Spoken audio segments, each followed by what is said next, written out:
Oh, I gotta get something else up before we get into this episode. Even though we're now in the episode. Uh-oh. Hello, we're gonna talk about some Otome this week, so it's Otome time. Oh, I need to pull up the list. Yep, that's what I'm doing as well. Whoops.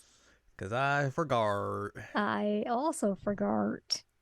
Yes, Um, we're having a little chit chat today about an Otome sequel that Al played sometime in the past that she really enjoyed, and we're gonna see if that lives up to the hype or not. yeah, I enjoyed the first one. Well, Yes, let's the put number 5 ranked Otome in Al's official ranking of Otome. number 5. Dang. The game ruled. Number 5. Anyways, yeah, we're gonna talk about that today here on this week's episode of the Season Lamp Checkup OVA. It's a podcast where we have conversations about video games, anime, and manga. Hello, I'm Jared, joined as always by Doc, Allie, and Ladium. Hello. This is episode number 303, and with that, we have to make the disclaimer that if your boyfriend says he's got beef, that I'm a vegetarian and I ain't scared of him. That's appropriate for this game. That's appropriate. It's appropriate. I saw the numbering. And I was like, well, of course this is what I have to go with. Yeah, you gotta go with that. But it Yeah. also just thematically works very well. Yeah, exactly. Yeah. Amazing. So yes, we are. Or Al is mostly going to be discussing. I will be here listening and chiming in. You're here for the ride. With my thoughts and opinions about some of the weird stuff that I saw through this game through Al. We're discussing Piofiore Episodio 1926, the sequel to Shadow Hearts. I mean, they do talk I'm not about wrong. not wrong. Yeah, they do talk a lot about World War One. They do. That is for true. This game came out on September 22nd, 2022 here in the States and everywhere else, not Japan mostly. It came out in Japan on November 12th, 2020, so about 2 years ago. Tracks about how long it takes an Otome game to come out over here. I mean, it is a lot of text. It is a lot of text. That is for sure. But yeah, you've been waiting for this one because of your response to the first game. So you're like, yeah, let's get more of this. I would be down to see more of this because that first game was real wild and weird. I bought the special edition. Exactly. You were very excited for this, and then you got to playing it, and you were like, "Hey, yo, what happened here? Excuse me. No. What went wrong here?" A lot. I don't understand like if there's a completely different writing team or what happened here, but like They got told, "Hey, you gotta tone this down." maybe I don't know, but I was like, this is not. What the heck happened in that first game? We can't be doing this again. And I'm just like, give me more of that. Yib. But instead, they're like, no, you don't get that. You don't get that. And so I was just like mad the whole time I was playing this game. The salty SOB returns. Between Superstar and this, I've been so salty lately. Oh my god. Yeah, I gave it a solid try. I played everything 100% of the game. You did. There were moments where I was like, do I keep going? But I felt like I had to keep going. I'd already put enough of my time and effort into it, so I was like, bah.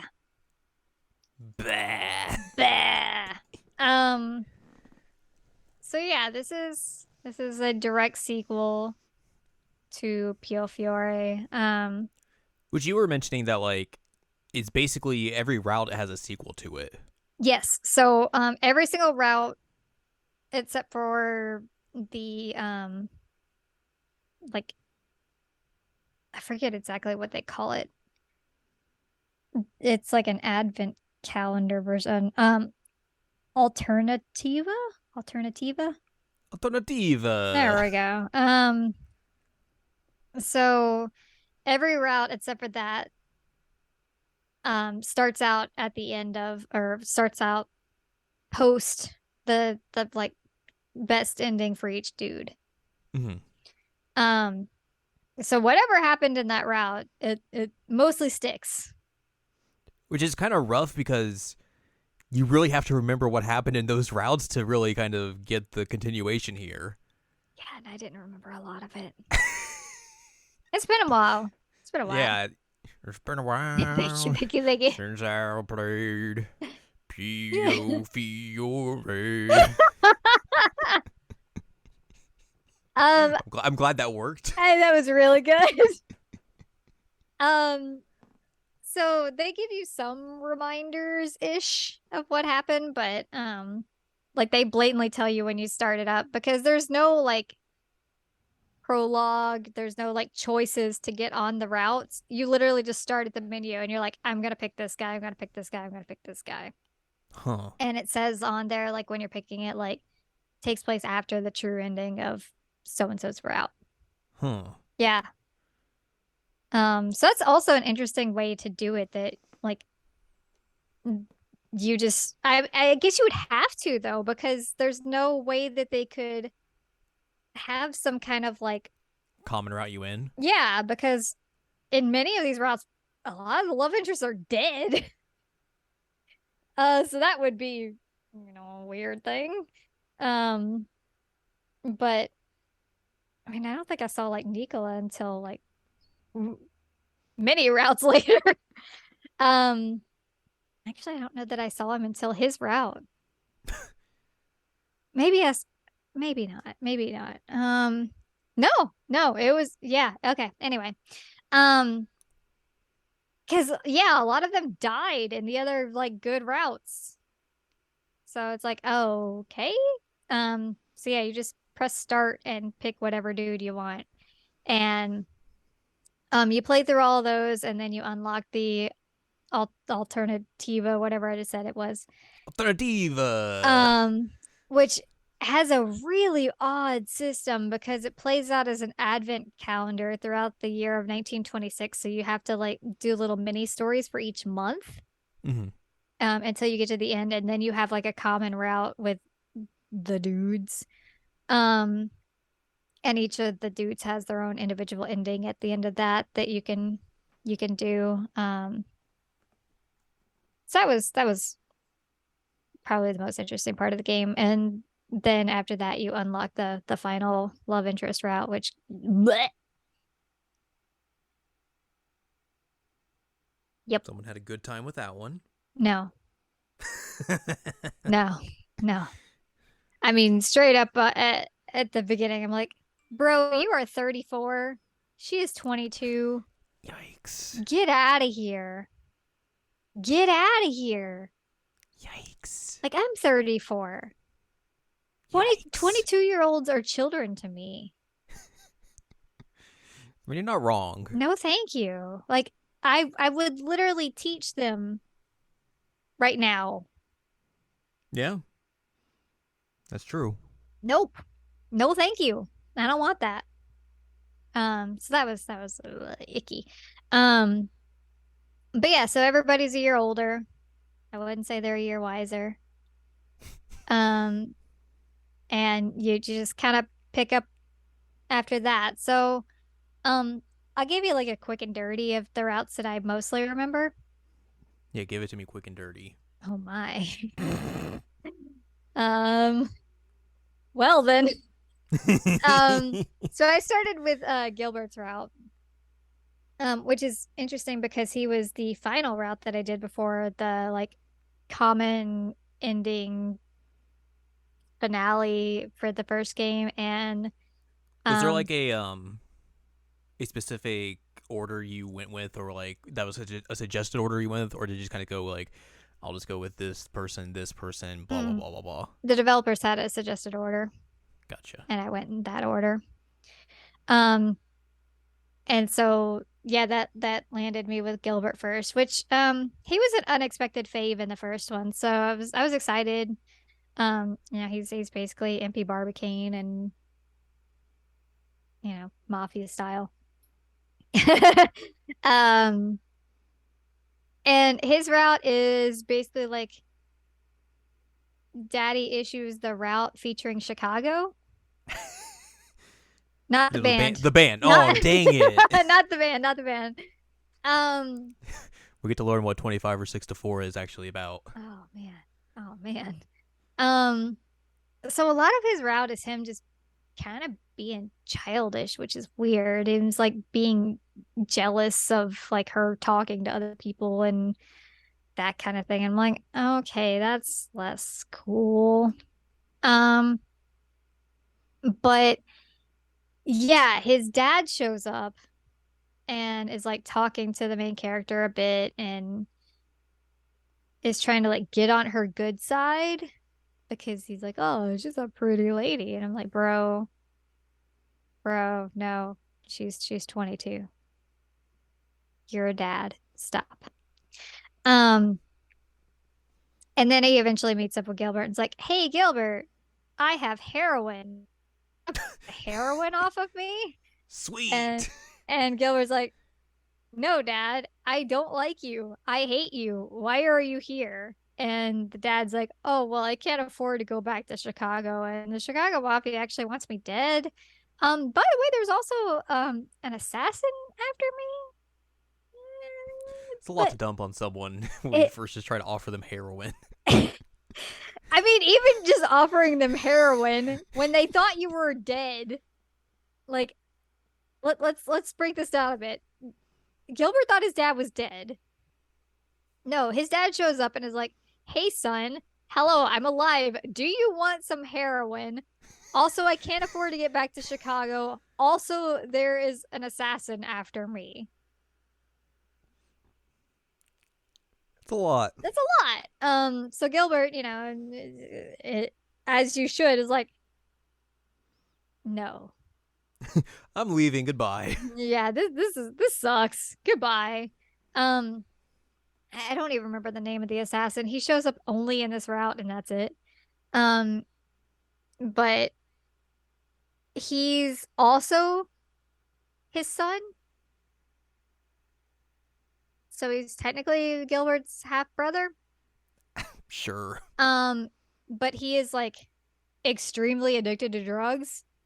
And so like half the time you see him, he's like in the streets trying to figure out how to get drugs instead of like doing the job of assassinating this guy like he's supposed to.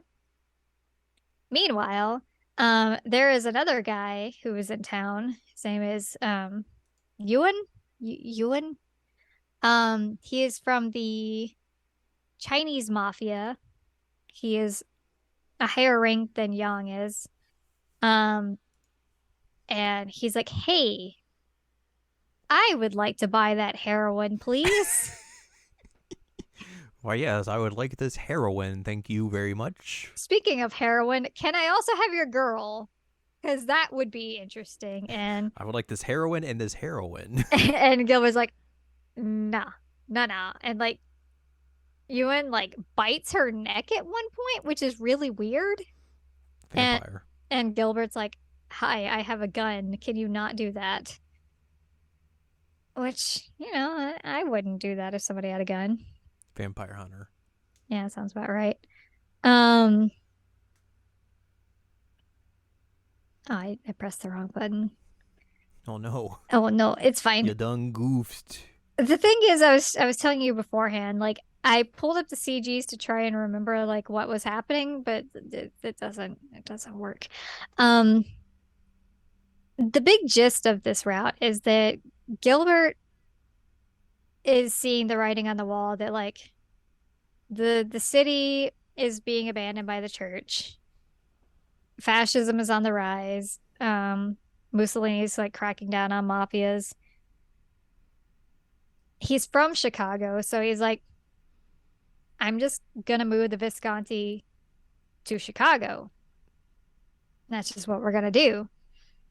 And a big part of that is him like having to return the drugs back to Chicago to be like, hi, so I know my dad took this from you, and that's not cool, but like I can be on your good side by giving this back to you, right? Right? Uh-huh. And he does. It's fine. His dad sucks. He works with UN at one point, is like trying to be a butthead. Um, Essentially, like how it wraps up is that like you end up going with him to Chicago, and you're on a boat going. Like that's how it ends, really. And then he buys the Chicago Bulls and sees Michael Jordan become a big star. Oh my God. There's also a like bath CG with him, which is wild because she Well, I'm looks glad he's getting clean. well, she's in there with him. Um, but she Lewd. but she looks so distraught by it, so it's like not even hot because she's just so upset. I'm like, oh, okay, great, yay, This bath is too hot for me. Help. help! Oh no. Um, so yeah. Anyway, they take down Ewan. They take down the dad, and oh, at one point the assassin guy just like breaks a window and pops into the mansion. It's like, hey, I just wanted to see if I could do it. Also, hi, what's up? And then just leaves, and you're like, what? It's pretty good. That guy is weird. I don't remember what ends up happening with the dad, and I don't remember what happens with Ewan. I'm sure everybody dies except for Gilbert because that sounds about right. And I don't remember what his bad ending was. Um, I think this is pretty indicative of how I felt about this game that I don't remember half of the things that I played and had happen to me. Yeah, that sounds about right. Yeah. Um, so anyway, Orlock. Do you remember Orlock? Nope. Okay. Orlock was a disciple church assassin guy. Um, he's basically your white hair anime boy, but he has like different color eyeballs. Like his eyes are two different colors. I forget what that's called. Hediochromia. There you go. He's recovering because his arm was cut off in his best route. So he's still trying to figure out like how do I function as an assassin without the use of my arm. He has like a mechanical arm, but it's like Luke Skywalker-ish, you know? Um I am your father. nice. Um Also, basically everybody's dead in this route. Like in Orlock's best route, he straight up murders like all the other love interests, except for apparently he was not successful murdering Gilbert. Sorry, Um, sucker. I'm and alive. yeah, so and I honest to God, I think that what they did with that is they just realized like, oh, we're not gonna have anybody else for them to interact with because he killed everybody. We need someone. Oh, yeah, he survived. It's fine. Um, so you end up having to go back to the city because they're told by the church that there is basically prospective disciple who has gone rogue that was Orlock's replacement and is doing things in a not great way. I think his name's Johann. Hey. I wish it was Johanne. I think that's his name. And so you end up running into a situation where there's like a dual like Johann's trying to kill you, but also Leo, who is one of the guys from the Falzone family, is like, bro, you killed the head of my family and his cousin, and I have to get revenge on you. This sucks. And it does suck because Leo's like one of the best parts of this entire game. So I was like, no, I don't want him to be rude and bad. Um, Maxwell's playing with a receipt. Enjoying the simple things in life. Yep. Um, and so you do have all these situations where like he's having to defend himself against like multiple folks, but he's struggling because of the loss of his arm. Meanwhile, the protagonist is like, oh, by the way, I'm realizing he's a guy. He's a man. Like, cool. Good for you. Did you not realize that? What's going on here? Um,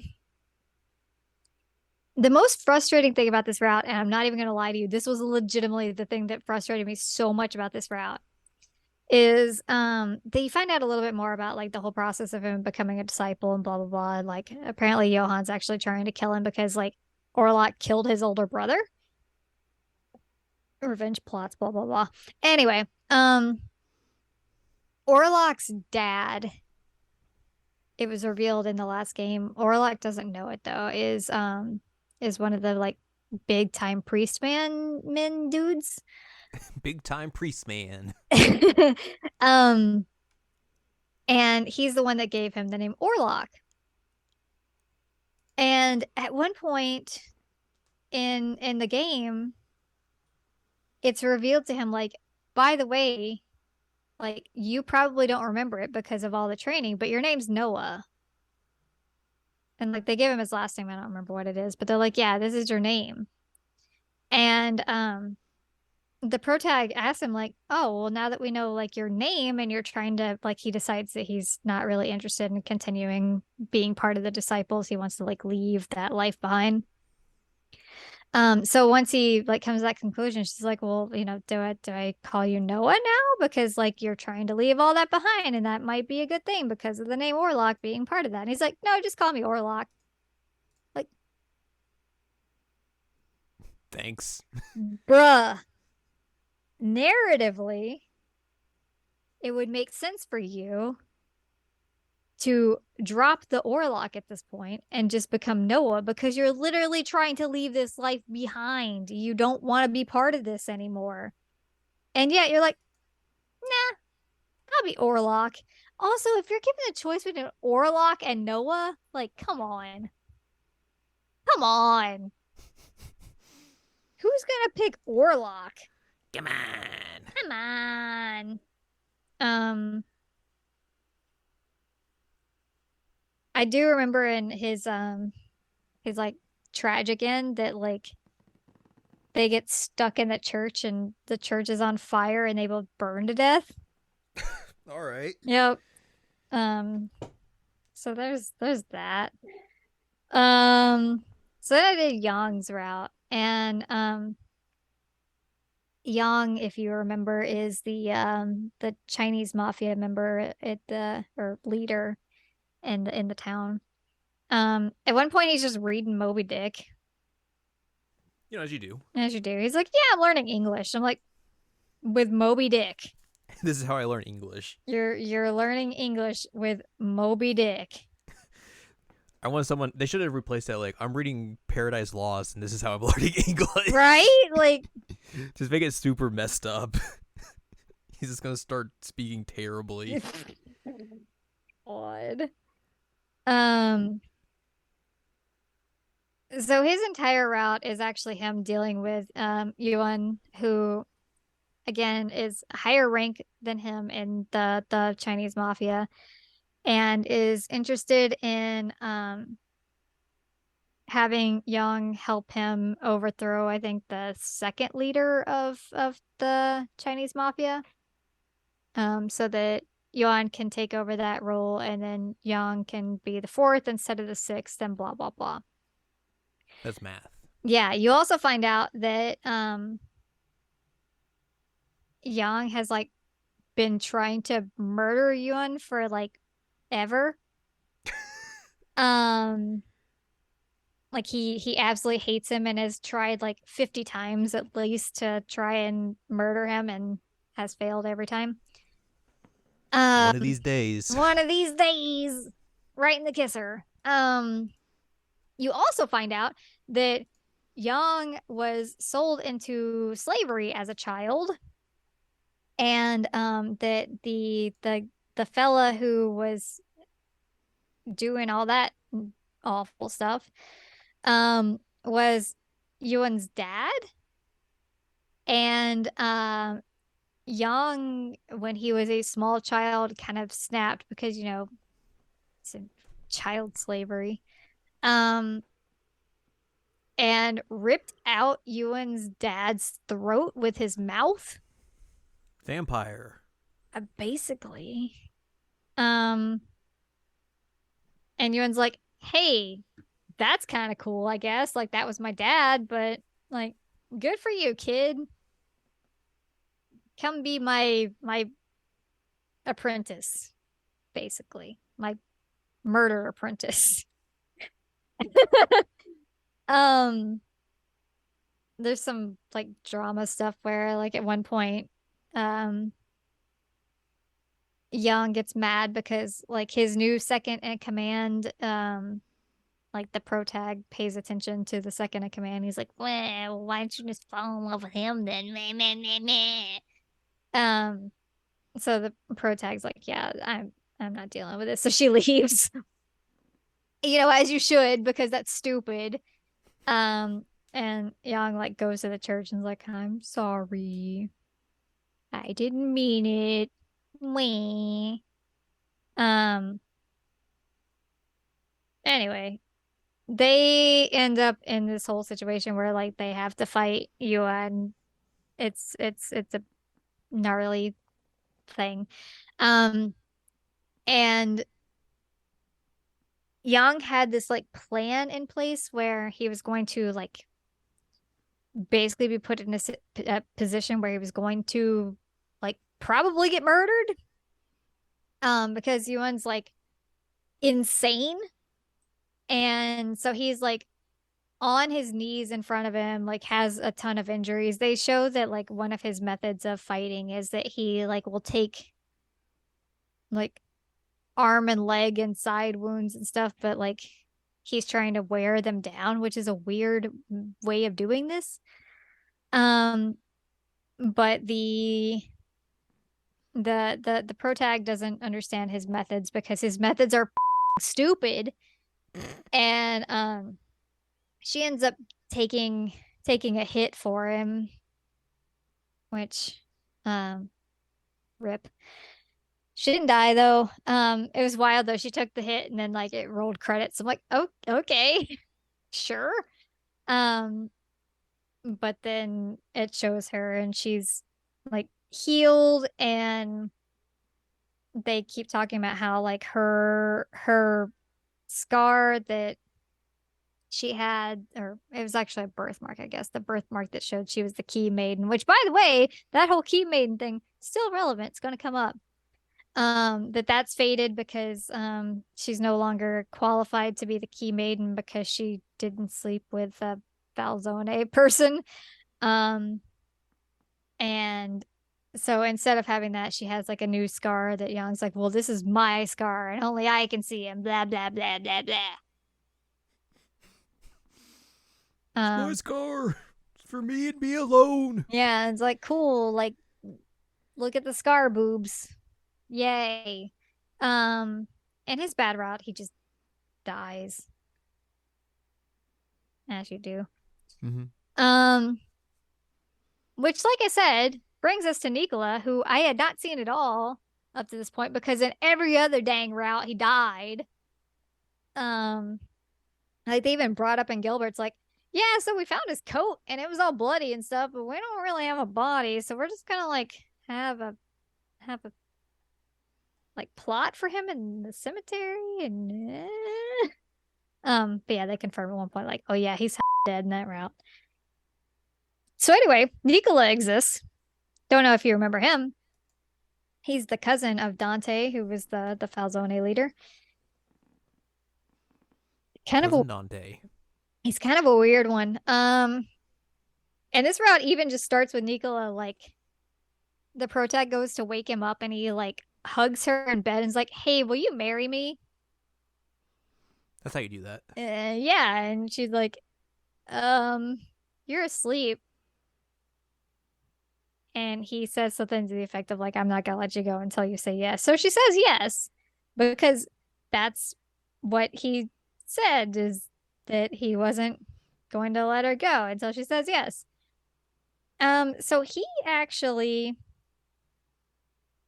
takes that as a as an agreement, like, hey, we're gonna get married. Yay. Okay. This route's weird because it's basically like a strange copy paste. Okay, you know what this is? This is like if somebody were to ask for your paper and then they change a few words around so it doesn't show up as like plagiarism.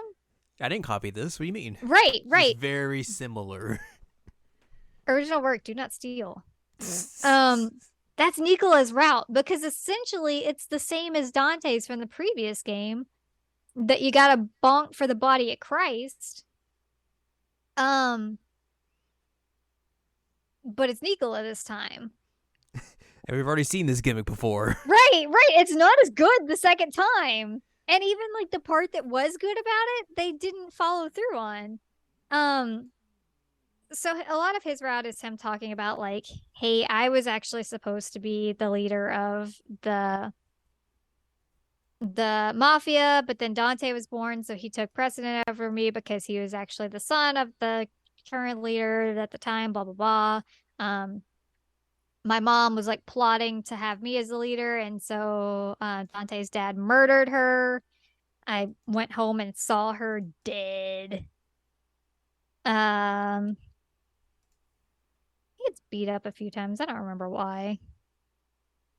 Um, I don't even remember who he fights. Oh, who does he fight against? Who does he fight against? Anyway, it's basically him going up against the church. I don't remember who he's actually fighting. It doesn't matter. Um, so it's literally the same though. It's them realizing like, well, he still has the Falzone blood, so he still counts as like a keeper of the grave and can unlock the Key Maiden's ability to unlock the body of Jesus. Um, and like I said, the thing that was actually cool about this one that they totally didn't follow through on, I was like, God, come on, is that Nicola basically decides at one point, like, well, they're holding this over us at like this relic, and it's a huge issue. So what if we just destroy it? And so they go and they unlock it, and Nicola basically says, like, all right, cool, back up a little bit. And he sets it all on fire. And so like the entire ruins are on fire and it's cool as heck. Um Emilio, the like weird, oh, by the way, turns out Emilio is immortal. They didn't really say that in the last game, but he's immortal, and like he will keep being reborn in different bodies as long as the relic exists and as long as like there needs to be a protector of it, blah blah blah. Anyway, Emilio shows up, is like, so you set it on fire, huh? Interesting choice. And Nicola's like, yeah, I'm going to hell if there is one. Whoops. Um, but then he reveals to the heroine, like, oh no, like the thing that I handed you when we were in there, that's actually the relic. I didn't actually set it on fire. I'm like, what? Like the whole thing that was like narratively interesting was you destroying this so that they didn't have something to hold over you anymore. And yet, no. It's the Love Life superstar of routes. It really is. Um, it's weird. He ends up proposing to her and getting her an actual ring because they have the conversation at one point of like, "Oh, you meant that. Okay." It's like maybe you should have had that conversation earlier. Hmm. Hmm. No. Nope. Okay. Um, which brings us to Dante. Um, which you might remember Dante was my favorite route last time because he was the original, the OG Mm. bonk for the body of Christ. Yes. Also there was a cat, so that was kind of cool. He was generally like a pretty nice dude, other than the fact that, he murders people. Um, which by the way, he murders people in this one too. Um, like a significant portion of his route is about how he has to conduct a purge against the Falzone family to like eliminate the folks who are trying to go against him, and like he ends up like weakening them for a bit because he murdered so many people. Oops. Oops, magoops. Also there's this guy named Raul who is like a distant relative. He shows up in a few other routes, but I really don't remember what he does in any of the other ones other than just be a comedy villain, basically. Like he has no depth to him whatsoever other than I'm villain. Um he does like at one of the routes like try and sexually assault the protag, which yikes. Yikes. Um that might have been in Nicola's actually. I don't remember exactly which one it was in, but it was not good. Um and he's in tight with the fascists, which by the way, fascism, there's a lot of it in this game. They talk a lot about fascism. Can't believe I just now got to the fact that they talk a lot about fascism. They sure do. They sure do. So Dante's route, it has okay, so Nicholas had this too. There's this guy that keeps showing up, this blonde guy, and he he also has two different color eyes, and he's part of the church. He's in Orlok's route too.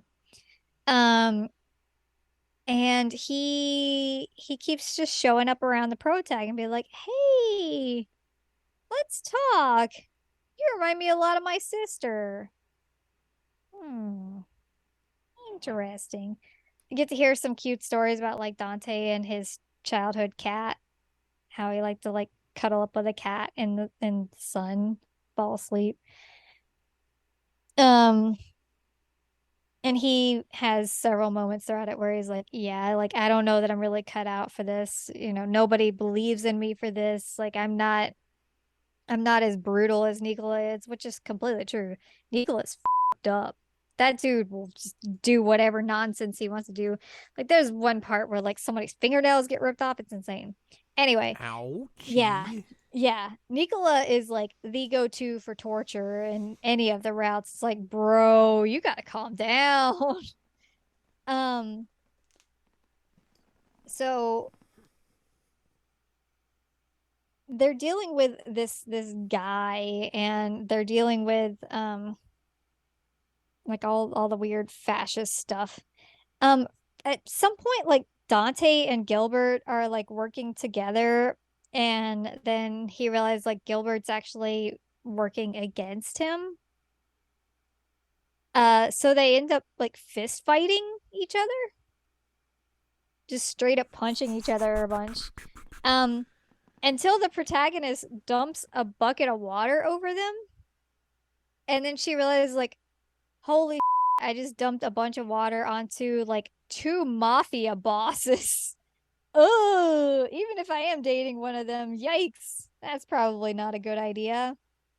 But it kind of calms them down, and Gilbert's like, "Yeah, dude, like I'm actually gonna work with you at this point. Like, this is stupid. Like everybody's trying to go against you. There's this guy Ewan who sucks, and there's this other dude who's like a priest.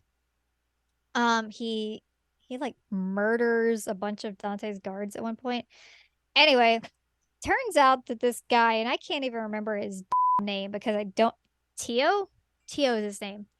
Um, after the protagonist was like kidnapped because of the like key maiden thing. She was kidnapped by the Falzone family. Um, her parents were like super bummed out because they just lost their baby. Um, My baby. my baby. So they went to go adopt a kid, and they adopted a son who had blonde hair and had one eye that looked very much like the baby's. And they're like, "Hey, you have a baby sister. You're an older brother now. You have so much responsibility. We love you to bits, blah blah blah blah blah." And then the Falzone family killed the parents. And so I think the Falzone somebody killed the parents. The parents are dead. And the kid survived, and like now he has a grudge against the sister because he's like, Now he's Batman. basically it's like, you get to live a happy life and I've been miserable this whole time, and like I just want you to suffer. That's all I really care about, is you suffering. Which that's not a really good sibling relationship. um so they end up like on the roof of a church in Rome. And oh, by the way, Henri's there at one point, and Henri's like, "Yeah, I want to kill you, Dante." And Dante's like, "Well, wait a minute. Can we not do that?" And Henri's like, "Yeah, you know what? You're right. We're not gonna do that. I'll think about it." So you're on the roof of this church. You have Dante, you have protagonist, you have Tio, and then Henri also shows up. Also, Emilio's there because Emilio's a little meddling punk. Um, but Tio is like hyper murder mode right now and fighting Dante, who is fighting with a gun against a knife. At one point, Tio goes to murder Dante so that she will be as sad as him, apparently. And Henri decides, you know what? No, that's not gonna happen. So he stands in the way and gets stabbed. Um, which is an interesting choice. But Tio kind of realizes like, well, this is the end for me. Like I'm gonna lose because this sucks. Dante is clearly superior to me. I cannot make my sister sad. I'm just gonna throw myself off the roof. And he does.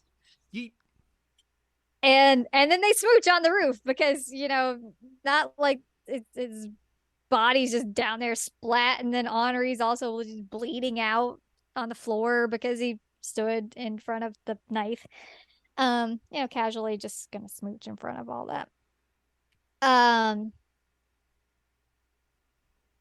she ends up getting like a lock of his hair, her brother's hair, and goes to bury him with her parents because she finds out more about her parents.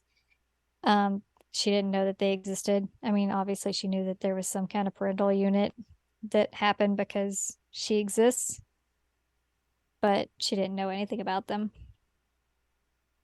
Um, so yeah, that's that. That's that route. Um, which then, like I said, takes you to like the 1926 advent calendar thing, and it has little like vignettes, which I don't remember a single one of them. But it leads you to the like common route, which has this guy called the Phantom. Of the And opera.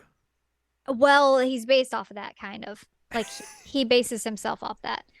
Um, and the whole idea with the Phantom is that he is upset at the crew. Like everybody's alive in this route, by the way, except for Henri. Henri's not alive in this route. He's dead, and that's part of the problem.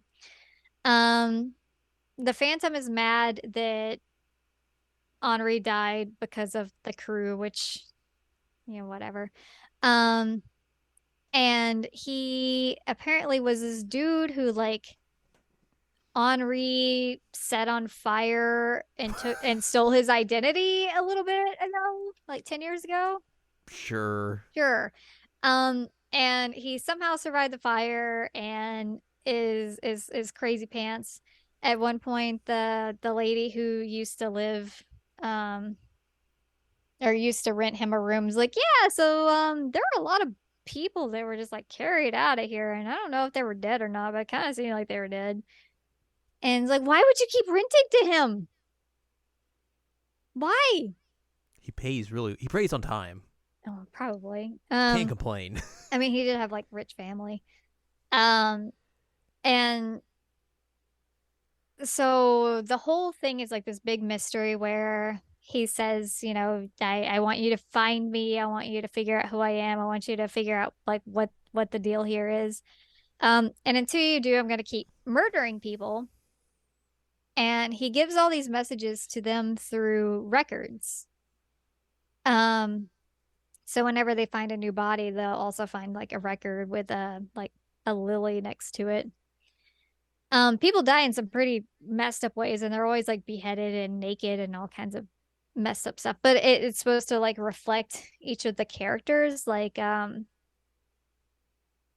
Gilbert deals a lot in terms of alcohol, and so like a beheaded woman appears in like a alcohol cask at a bar. Um, there's like an old lady at one point who's like essentially crucified because of Orlok. I don't remember the rest of them. I think there was one that was like somebody was like flayed to the point that it like resembled the Falzone crest. Anyway, they died. And oh, no, there was another one that I do remember, and that's Nicola's. Um, because he recognized the body. He's like, oh yeah, that's a guy I was at war with, and that's the first time you actually hear like, oh, Nicola went to war and fought in World War I. You find out a bit more of that in his little mini route here, but like, holy crap, is that messed up? Um, but that's part of this is that each dude gets their own little mini route here. Um, so you don't get any romance throughout it. It's just the story.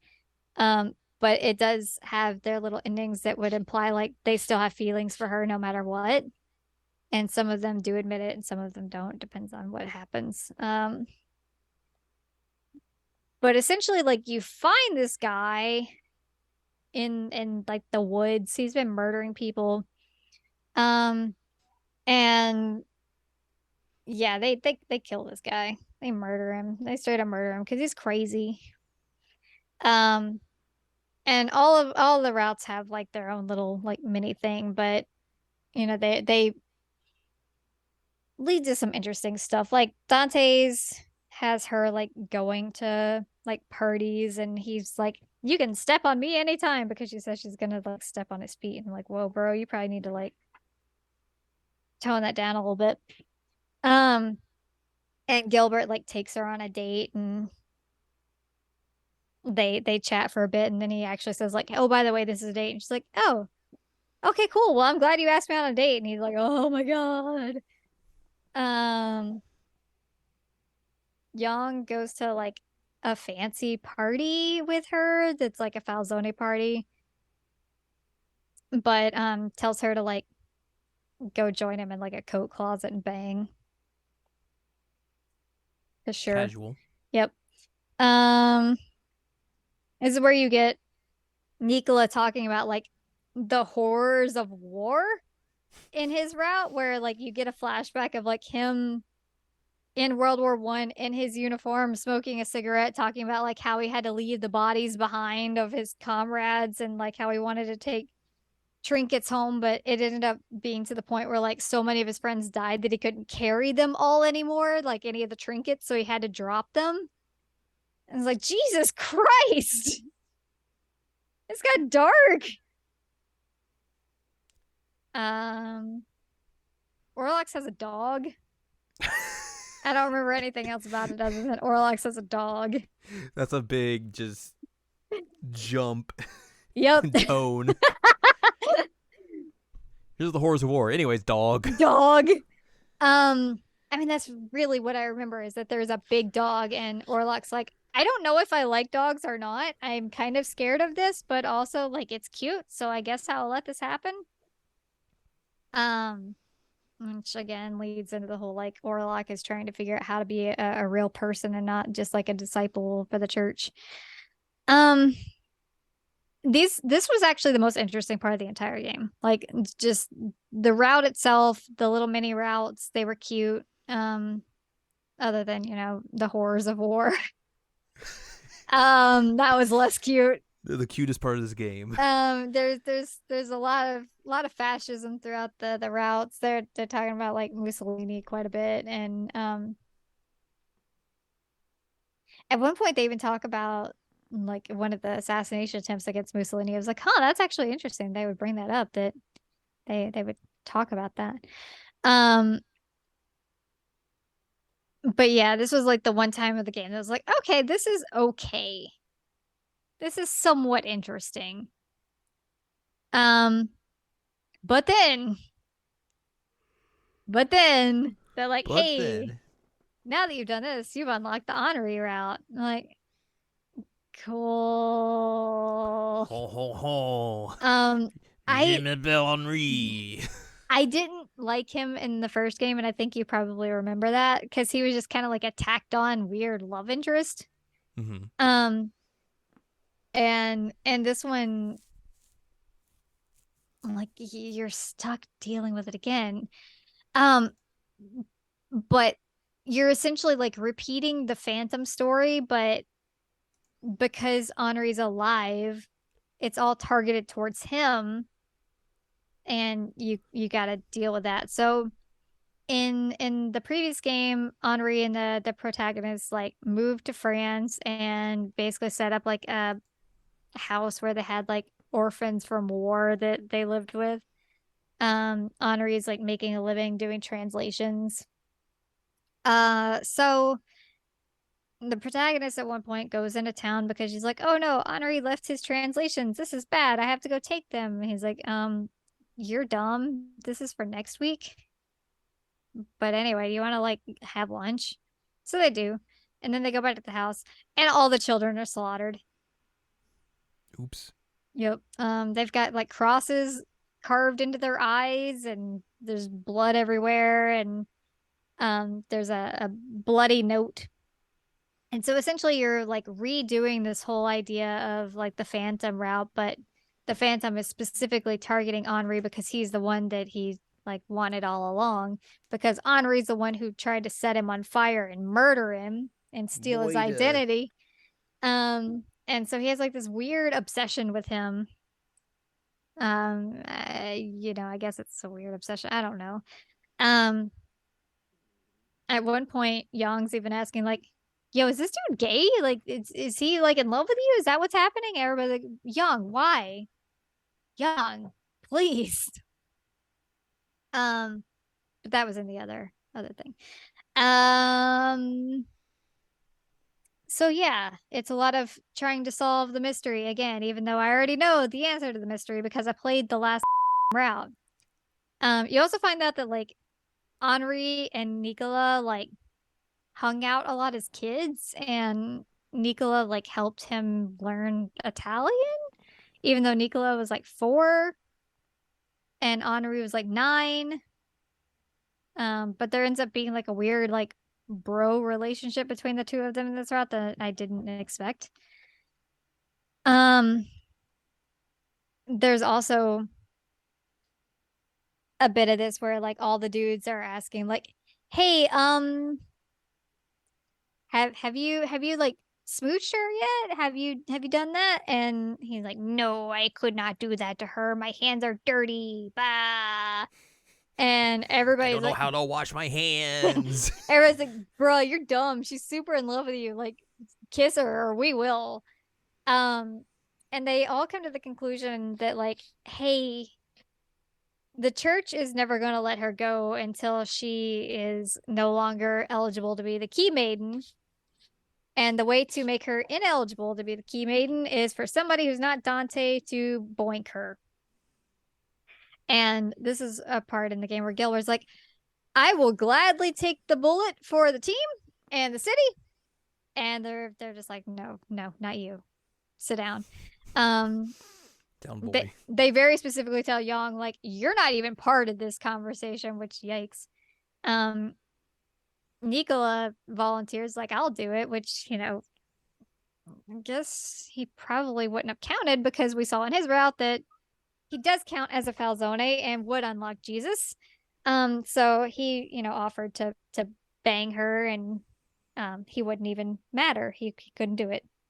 Dante's also like, I would be happy to, but I'm obviously the one that's not allowed to do this. Um, so that kind of I'm just saying. I'm just saying. so that kind of sucks. I feel really left out. But I'd hit it. Um, and so yeah, Henri's like, no, none of you get to do this. And obviously he does that. Wow, I'm shocked. What? She gets mad at him several times because he's an idiot and is like not understanding that she feels things for him. Um, but the whole time he's like, my hands are so dirty. Ah. What is this soap I that you speak of? have soap in the 20s. What are you doing, bro? Um, Soap. soap. So yeah, they do. He shows her his very scarred body because he was abused as a child. Um, and they end up taking on the Phantom Man and ending that whole shenanigans. And they move back to France, and he proposes to her with like a flower ring thing. Which cool, I guess. Um, the tragic ending of his is real messed up. I don't even know if I really want to talk about it. Like it's real messed up. Um, oh, something I forgot to mention is the eyeball licking thing, the eye socket licking. Did I tell you about that? I told you about that, You right? did tell me about this, yes. Okay, yeah, like whole subplot of this is that like he's trying to recreate Henri's sister, which is like why he went crazy to begin with. Because Henri's sister was the previous key maiden. Um, and was possibly most likely murdered by Dante's dad. There is evidence indicating that that might have been the case, even though it was officially ruled a suicide. Anyway, so the Phantom has been like stealing young ladies from around town and like butchering them and trying to recreate the sister. And he keeps saying like, well, I just couldn't get everything above the neck right. Like it just wasn't working out for me. So I decided to go straight to the source and dig her up and look at her skull. And at one point in front of Henri, just like starts licking inside the eye socket of his sister's skull. I was like, oh my. Okay. That sure is a decision you're making there. Skull juice. Skull juice, corpse. Yay. Um, and obviously his conclusion is, well, the protagonist's head is perfect for this. Why don't I just take her head and make her part of this? Which this is what makes Henri like break out of the whole like I'm stuck in the past and my sister thing. And he's like, so I could try and like get my sister's body back, or I could protect the person who's actually still alive and right next to me and actually cares about me. We're gonna go that route. Yeah, that's it. In the tragic route, there's a lot of mind breaking and non-consensual stuff that happens, and um protagonists chained to walls and used as rewards and Not good stuff. no. And the bad thing is like that's what I ended with. So it's like, oh God. A bad way to leave this. Yep. So what did I learn? This game is not as good. Fascism. Fascism is on the rise. Fascism on the rise. The horrors of war. The horrors of war. Oh my God. Potatoes are good. Skull licking. Skull licking. Potatoes are good. What else did I learn? I learned something else. I'm sure I did. I don't know. Heroin. Heroin. Chicago's a thing. Chicago's also a thing. There you go. There's a dog. Done. I I I don't know how this game is so not good compared to the first one. Like the one common route is the thing that's the most interesting, and even then, like it's very short comparatively. And It seems like a lot of times when you get like these sequel fan disc type deals for Otome games, like they usually at least try to add to the main story of the original game, where this one just kind of seems like it really doesn't do a good job of that. it doesn't. And like the fact that they basically copy pasted and changed like a few sentences for Nicolas in this is just lazy. Yeah. And then do the same thing later on. Yeah. Yeah, I mean, they basically copy pasted for Henri's route. They're like, oh, we'll just take this actual somewhat interesting route, and then we're gonna put Henri, who's alive, in this. Yay! Like, it was more interesting when you had like all the dudes working together to like figure this out with her, as opposed to like this one weird salty man just being dumb the whole time. Salt Man. Yeah, He's made of salt. he's made of salt and sadness and revenge plots. And revenge.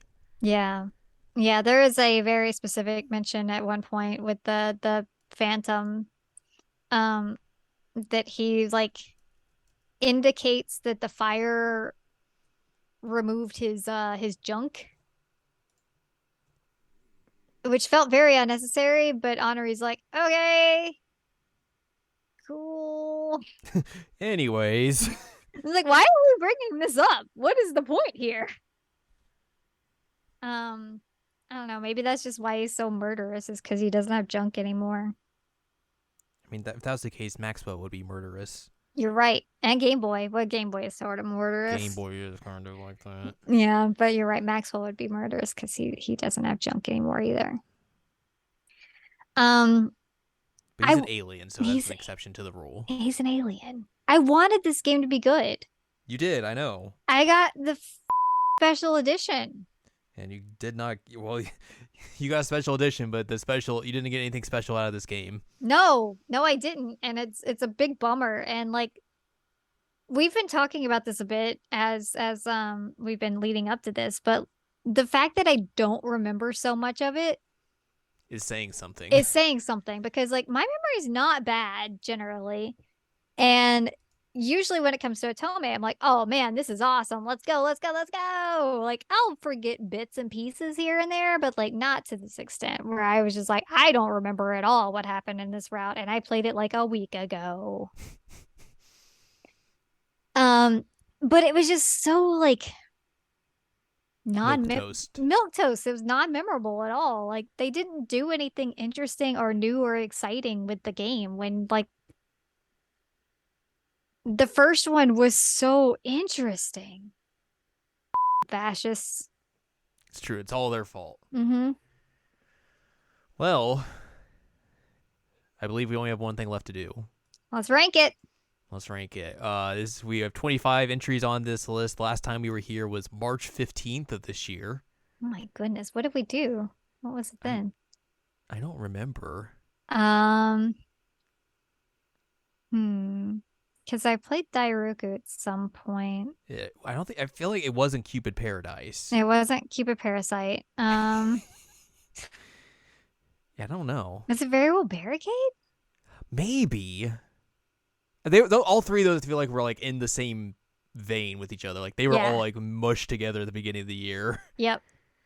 So yeah. But yeah, we've been away from this for a while, but it's time to rank the 26th game on this list. As a reminder, Piofiore Faded Memories, the original game, is the 5th best Otome game according to Owl's official ranking of Otome. So I feel like we're going to see a bit of a disparity between these two titles here. So yeah, you definitely are. let's figure out where it goes on the list. Okay. Owl, is it better than the Colonel Sanders game? Yes. Is it better than Amnesia? Yes. Is it better than Hakuoki? Yes. Is it better than Love Letter from Thief X? Yes. Is it better than Mr. Love? Yes. Is it better than Joe Starstruck? Yes. Is it better than Variable Barricade? Ooh.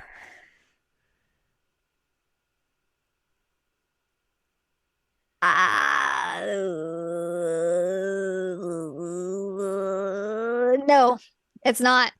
All right, the new 20th ranked game on the list. Piofiore Episodio 1926. 1926. I guess let's do this for clarification. The other like sequels that are on this list, like the Code Realized ones, is one of them is there's only a game between one and the original, and then the other one is like there's 8 games in between. Mm-hmm. That's fine. Color Cross Malice has 7 games in between. Mm-hmm. I think that's it in terms of games that have sequels on here. Mm-hmm. Oh, Hotful Boyfriend's on here. That has 10. But Piofiore now has a record of having 15 games between. Or she's like 14, but still. Still. It's a huge drop off. It's so disappointing. I'm really bummed at how much I didn't like this game. So there you go. It is ranked. We now have 26 games on the ranking of Otome. Yep. There you go. Yeah, it was a... That's going to do it for this week's episode, I believe. Yeah, that's all I got. I have a cloth poster and some magnets, and I'm like, cool, I guess. Not ever gonna do anything with this. Hooray! Yay! So yeah, if you'd like more from us, head on over to seasonalanimecheckup.com or sac.cool, where you can find past episodes of this podcast and other podcasts like Jared and Now Watch. You can also find columns and reviews on the site as well. If you'd like more from Anladium, go to anladium.com. She's got columns and reviews. You can follow us on Twitter and TikTok at Anime Checkup. You can buy our books, One Shiny Moment, a critical analysis of Love Live Sunshine and Hot Tubs and Pac-Man on Amazon.com. And you can support us on Patreon, patreon.com/SACOVA. Buy us a slice of pizza, get access to unedited versions of the podcast early, and a whole wealth of bonus content as well. Mm-hmm. Next week, we will probably be diving into some spooky stuff. Spooky! If we manage to get things done on time. We're going to do our best. We're going to try our best. So yeah, we'll most likely end this month with some spooky stuff because the end of the month is rapidly approaching. Mm-hmm. So that's what we're probably going to do for next week and the week after. So look forward to that. Yay.